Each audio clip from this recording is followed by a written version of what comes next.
안녕하세요. 이동열 목사와 함께하는 매일 성경 큐티 시간입니다.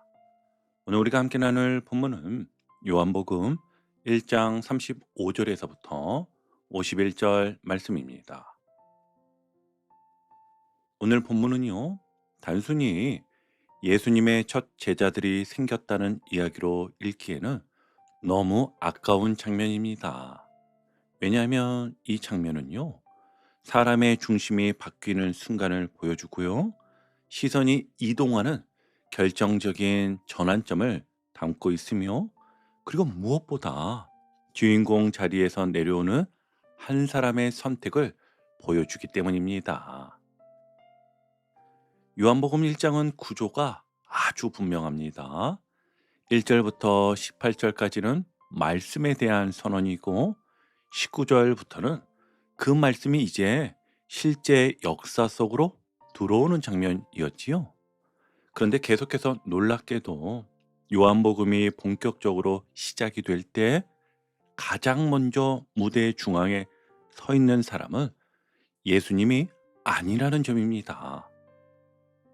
처음 무대의 중심에 서 있는 사람은요, 세례 요한이었습니다. 사람들은 그에게 몰려옵니다. 그리고 질문합니다. 기대를 합니다. 혹시 이 사람이 메시아가 아닐까 생각을 합니다. 요즘 말로 하면 모든 스포트라이트가 한 사람에게 쏟아진 상황이었던 것이지요. 그런데 요한복음은 그 장면을 오래 끌지 않습니다. 36절까지는 세례 요한의 시간이었고, 37절부터는 조용하지만 분명하게 예수님의 시간으로 넘어갑니다. 그리고 그 전환점 한가운데 오늘 우리가 읽는 35절에서 37절 말씀이 놓여 있습니다.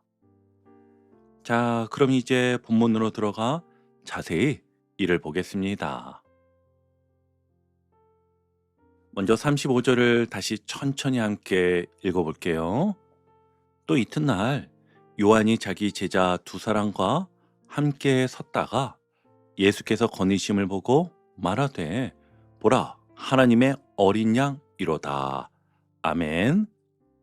여기서 먼저 눈에 들어오는 표현이 하나 있습니다. 또 이튿날입니다. 이 말은 그냥 날짜 표시가 아니에요. 이미 전날에도 요한은 예수님에 대해 아주 길고 분명하게 증언을 했었는데요. 그런데 오늘 요한의 말은 훨씬 짧아집니다. 설명은 사라지고 딱 한 문장만 말합니다. 보라, 하나님의 어린 양 이로다. 아멘. 왜 그럴까요? 이제 요한의 역할은 더 많이 말하는 것이 아니라 사람들의 시선을 정확히 옮겨주는 것이기 때문이었습니다. 그리고 37절, 이 한마디의 결과가 이렇게 기록이 됩니다. 두 제자가 그의 말을 듣고 예수를 따르거늘. 아멘. 여러분, 이 장면을 잠시 가만히 상상해 보십시오. 어제까지만 해도 이 두 사람은요, 요한의 제자였습니다. 요한의 설교를 들었고 요한을 중심으로 신앙을 배웠습니다. 그런데 오늘 그 스승이 이렇게 말합니다. 보라, 저분이다. 그리고 제자들은요, 망설임 없이 예수님을 따라가 버립니다. 여기서 우리가 주목해야 할 것은요, 제자들의 결단 이전에 세례 요한의 태도인데요. 요한은 이 순간 모든 것을 잃을 수도 있었습니다. 영향력, 사람들의 주목, 함께하던 제자, 중심에 서 있던 자리. 그런데 요한은 아무것도 붙잡지 않습니다. 왜일까요? 요한은요, 자기 자신에 대한 정의가 분명했기 때문입니다. 나는 주인이 아니다. 나는 중심이 아니다. 나는 소리이고 말씀은 저분이다. 그래서 요한은요, 질투하지 않습니다. 비교하지 않습니다. 상처받지 않습니다. 이후 요한복음 3장에서 요한이 남긴 말은 오늘 장면을 정확하게 설명해 줍니다. 그는 흥하여야 하겠고 나는 쇠하여야 하리라. 아멘. 이 말은 체념이 아니었고요. 패배 선언도 아니었으며 가장 정확한 자기 자리 인식, 가장 건강한 신앙 고백이었던 것이지요. 그런데 여러분, 솔직히 이 장면은 오늘 말씀을 보는 많은 이들에게 마냥 편하지만은 않습니다. 어쩌면 조금 불편하게 느껴질 수도 있습니다. 왜냐하면 이 장면은요, 우리 삶에서도 너무 자주 반복되기 때문입니다. 내가 중심에 서 있다가, 내가 주목을 받다가, 어느 순간 시선이 옮겨가는 경험. 가정에서도 그렇지요.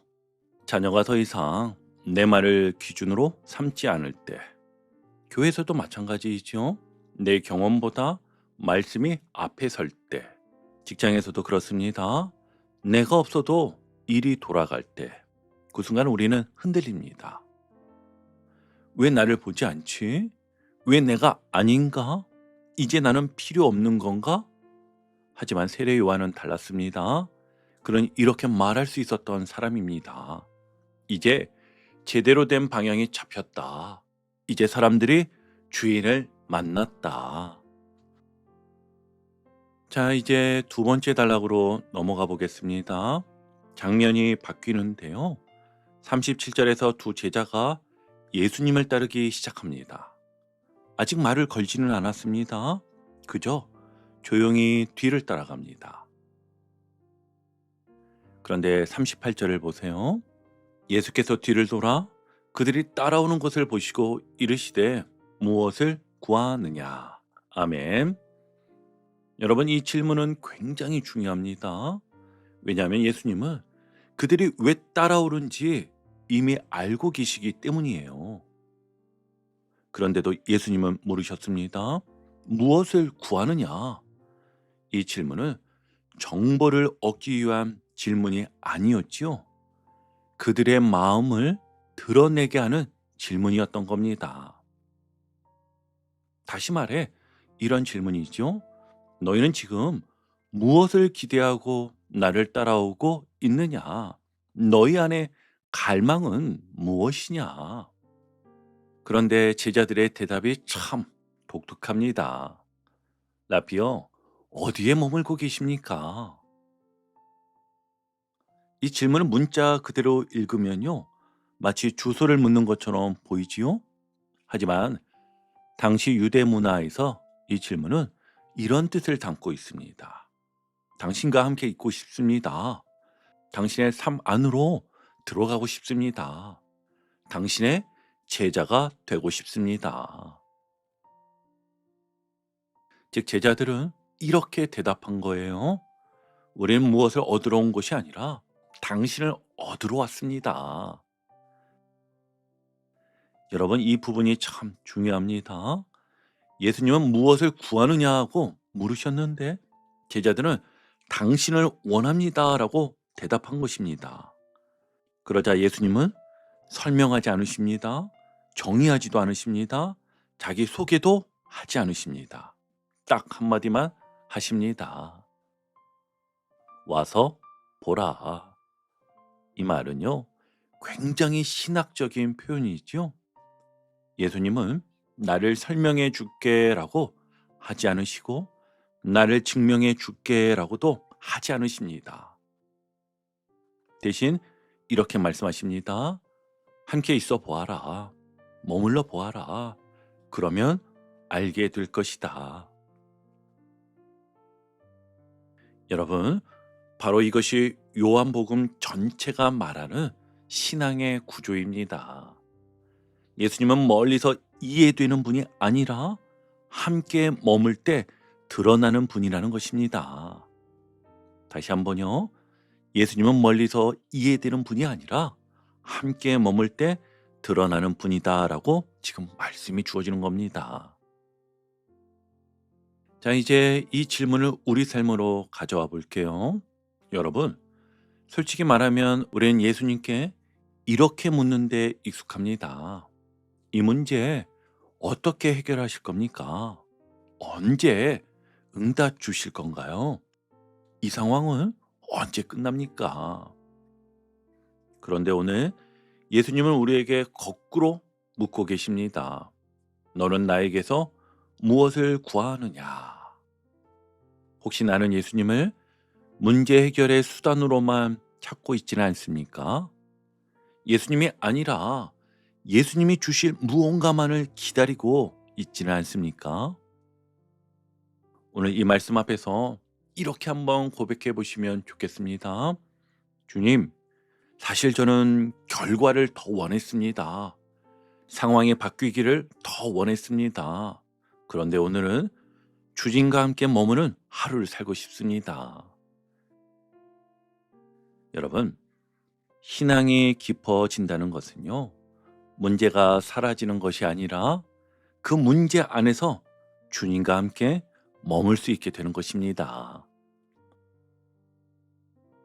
자, 이제 마지막 단락인데요. 본문 후반부를 보니 제자들의 수가 점점 늘어납니다. 안드레가 시몬을 데려오고 빌립이 나다나엘을 데려옵니다. 여기서 분명한 공통점이 하나 있는데요. 아무도 혼자 예수님께 오지 않았다는 겁니다. 모두 누군가의 손에 이끌려 왔다는 것입니다.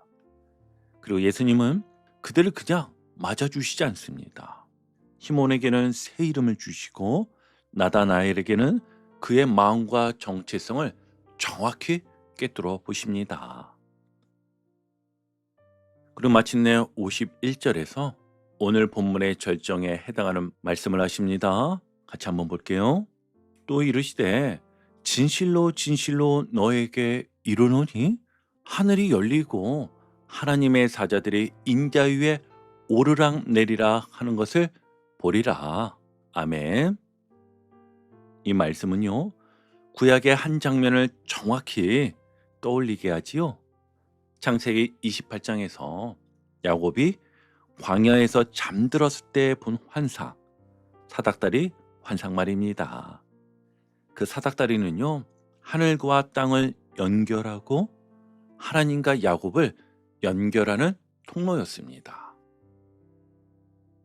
예수님은 지금 이렇게 선언하시는 겁니다. 그 사닥다리가 바로 나다. 이제 하나님께 이르는 길은 율법도 장소도 공로도 아니라 바로 나다. 그래서 제자란 예수님을 조금 아는 사람이 아니라 예수님 안에서 하늘이 열렸음을 본 사람이라고 말씀해 주시는 것이지요. 이제 인생이 땅에만 묶여 있지 않다는 것을, 내 삶이 이미 하늘과 연결되어 있다는 것을 알게 된 사람이 제자라는 것입니다. 여러분, 우리는 늘 어딘가에 연결되어 살아갑니다. 성과에 연결되어 있고, 평가에 연결되어 있고, 사람의 말에 또 연결되어 있고, 불안과 비교에 연결이 되어 있습니다. 그래서 조금만 흔들려도 인생 전체가 무너지는 것처럼 느껴지지요. 그런데 예수님은 말씀하십니다. 이제는 내 위에 서라. 내 위에 서면 하늘이 열려 있다. 오늘 하루 불안이 올라올 때마다 이렇게 고백해 보십시오. 나는 예수 위에 서 있다. 내 인생은 이미 하늘과 연결되어 있다. 그 고백 하나가 우리의 시선을 다시 위로 올려줄 것입니다. 이제 오늘 큐티를 정리하며 마무리하겠습니다. 오늘 본문이 우리에게 전하는 메시지는 분명합니다. 제자는 완벽해서 부름받은 사람이 아니라 예수님의 초대에 응답한 사람입니다. 제자는요, 모든 것을 이해해서 머문 사람이 아니라 와서 보았기에 머물게 된 사람입니다. 오늘도 예수님은 우리에게 이렇게 말씀하십니다. 와서 보아라. 오늘 이 초대 앞에 한 걸음 응답하며 예수와 함께 머무는 하루를 살아가는 저와 여러분 되시기를 주님의 이름으로 축복합니다. 아멘. 오늘도 복음의 기쁨과 확신으로 승리하는 하루 되시길 축복합니다. 함께 해주셔서 감사합니다. 내일 큐티 시간에 다시 뵙겠습니다.